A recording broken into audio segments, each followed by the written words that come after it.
period, with all the possession, with all the stuff they were throwing at you guys, did you feel like that put your players in a hole? Did you feel like that made it tough to get the game back to even in the second period?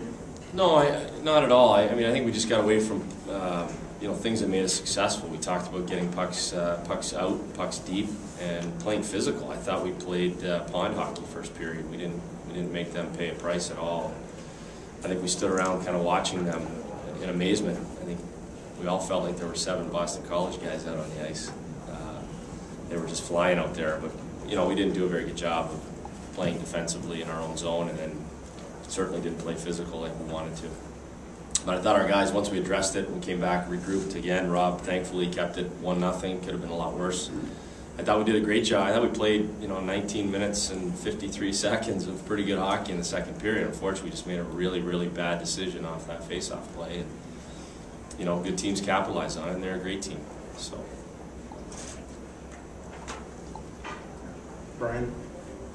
Again, Kev, just to the same question I had for the guys, really. I just remember a handful of chances where you guys just, not to take anything away from John Muse, but you just missed the net on a couple of tap-ins in front. Is that just that what you were referring to as the difference between being perfect and just shade off? I think so. Like you said, I think everything had to go right for us tonight, and it unfortunately didn't.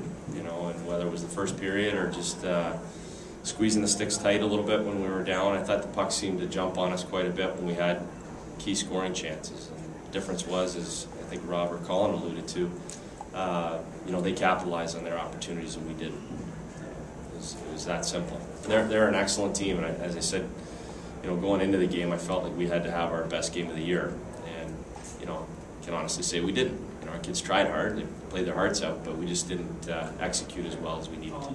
The first period, you guys only gave up 1 goal, but BC took an awful lot of shots and possessed the puck really well. How much of a hole did that put you guys in, trying to just dig out of that in the second and get some momentum going, even though it was only a 1-0 game? Yeah, definitely. I mean, thanks to this guy, it was only 1-0. But with our systems, we try to focus on getting the puck deep and get some offense generated. We try not to focus on what the score is, technically what the game is. So we just try to keep going. Brian? For both Colin and Rob, Brian O'Connor, ESPN, Boston. Territorially, it seemed like it was a pretty even game, but you guys just seemed to be just misfiring a shade. What was your take on it? They did a little better job capitalizing on chances.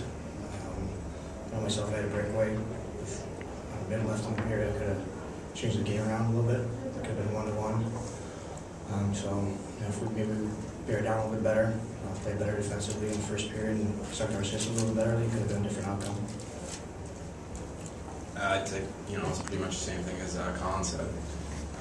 They executed their system real well, capitalized on their chances, and John Muse made some big saves when he needed to, and I thought that was the difference. In the front here. Kevin Sneddon, EagleAction.com. Colin, can you talk about that breakaway opportunity you had at the end of the second period? It seemed like a pretty good opportunity to make that game 1-1, and you talk about what you did and what you're thinking afterwards. I think Rolf blocked a shot. Made a nice play, but I saw some of the guys had on the breakaway. They had some pressure on the weak side from their deep back checking. Probably should have shot it, but I tried to point my backhand across, and the defense made a nice play by getting back quick, and obviously Muse stood up pretty well. Fourth line being the line that came through for you guys, and it seems like every weekend a new line emerges. Tonight was Ben Smith's line. Can you just talk about first how good it is to have that depth on your team, and just talk about what do you expect from these guys? I mean, do you expect just one line to come out there, or are you expecting anyone to come out there and play that well? All of us, that's our goal, to have a lot of players, a lot of good players. And, you can't win, championships with 2 lines and 3 defensemen or 4 defensemen. You need more players. And all the good teams that win on a consistent basis have depth. And I think we've developed that during the course of our season.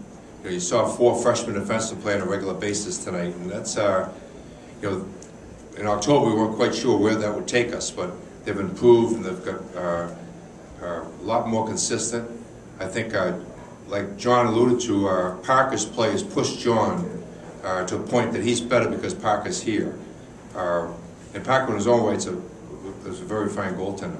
I think up front, we've created some really solid lines. We talk about 4 lines, but they all have a unique personality, a unique way about contributing to our team.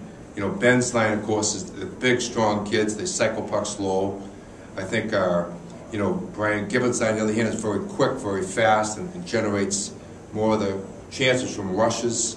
And I think Pat Mullane, for a freshman center iceman, is really starting to step forward. And Stevie Whitney, of course, is with him on the right wing, and Paul Carey on the left. So that's a line that most people don't expect, a 4th line to create scoring chances, and they can create scoring chances. And shut down, really good defensive line is, of course, Matty Price's line with Barry and Matt Lombardi. They play really well defensively. They were asked a lot tonight to go against Irwin's line. They did as good a job as they could have expected. He's going to get good chances because of how strong a player he is. Your team depth. I was wondering if you guys can comment on that. Yeah, we have great depth. All 4 lines can skate with anyone. And we have 3 sets of deep pairings that can play with any line out there in the country.